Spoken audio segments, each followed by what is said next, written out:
وَإِذْ غَدَوْتَ مِنْ أَهْلِكَ یاد کا غورز اذ غدوت چې ترا اوتلی من اهلکا لکوټی د عایشینا تبوئ المؤمنین تاکن والمؤمنان مقاعدا للقتال په جیونو د جنگ کې هر چاته دی قمنده ورکولا والله سمیع علیم الله اوریدونکی د الله علم لري.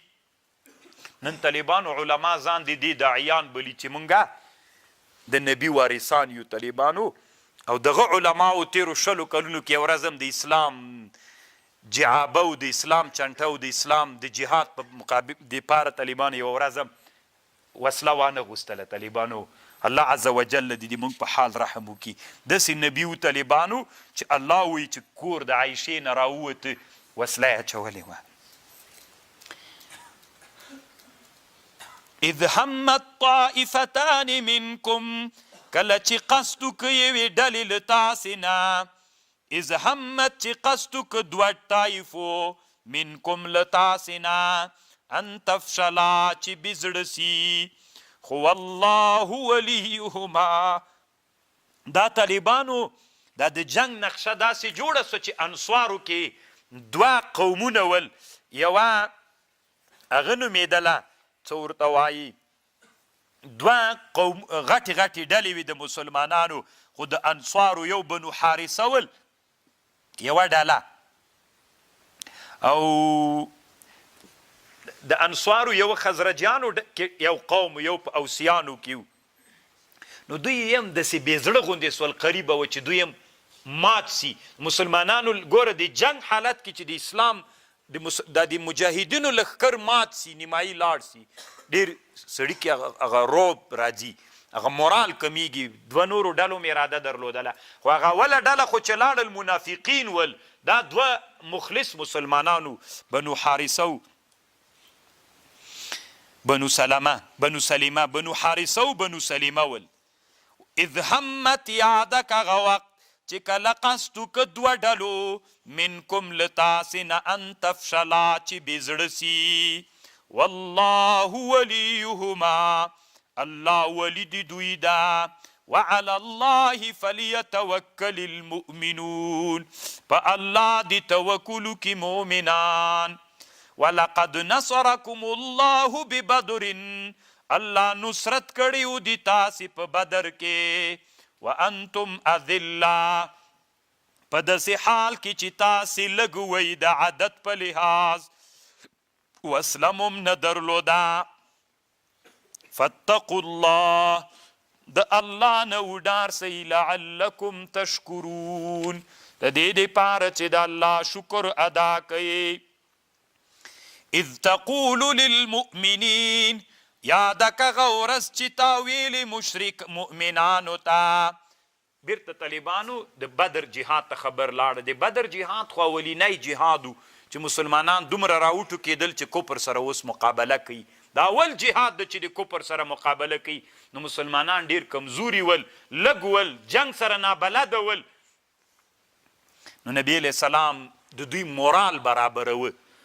اذ تقول للمؤمنین یاده که هغه ورځ چې تا ویلي مؤمنانو ته الی یکفیکم نه مو ده بس کافي مو نه ده ان یمدکم ربکم چې نصرتو کې رب دی تاسې بثلاث آلاف په 3,000 من الملائکة منزلین په 3,000 د ملائکو چې الله نازل کړي له اسمان نوي نصرت ته. څومره طالبانو د سړي مورال د دې سره پورته کیږي چې د الله رسول درته وایي چې جنگ داسې په قرباني وکوي د الله نصرت ته د الله ملایکې هم راځي. طالبانو قرآن داسې یو کتاب د په سړي کې انقلاب راولي. غم موږ علماو کې ده چې قرآن مو تر یو څه خلکو منحصر کړی. کاش کې طالبانو قرآن ټول انسانانو ته ویلی وای تنا د مدرسې طالبانو ته نه څومره انقلاب په سړي کې راولي. بلا ولینه بس دي 3,000 ملایکې خو الله یو شرط ولګو ان تصبروا وتتقوا که صبر وکئ تقوا وکئ ويأتوكم من فورهم هذا يمددكم ربكم ب5,000 من الملائكة مسومين. کچرته صبر وکئ په میدان کې تقوا وکئ له 3,000 نه به 2,000 نور راسي. نو طالبانو 3,000 دغسې راځي، که صبر وکئ تقوا وکئ 2,000 نور پې ډېرېږي چې ټولې 15,000 سي. مسومین دا معنا طالبانو ځان ته یو یونیفورم به لري ملایکې، چې د ملایکو یونیفورم به د عامو صحابو نه بدل وي. یونیفورم یې دا و طالبانو، زیړې پګړۍ وهلې وې طالبانو، معتجرا بها، شملې نه وي طالبانو. ځکه په جهاد د جنگ په میدان کې شمله سړي ته کار خرابوي. که تاسې فکر وکئ طالبانو، بعضې خلک دا پګړۍ دغسې کي که نه داسې محنکۍ کې د جهاد په میدان کې چې دا ډېره رپېږي را رپېږي نه، نو دا پګړۍ داسې وي یا بعضې روایتونو کې راځي شملې یې شاته د اوږو په مابین کې پرتې وي، خو یونیفورم یې زیړ و.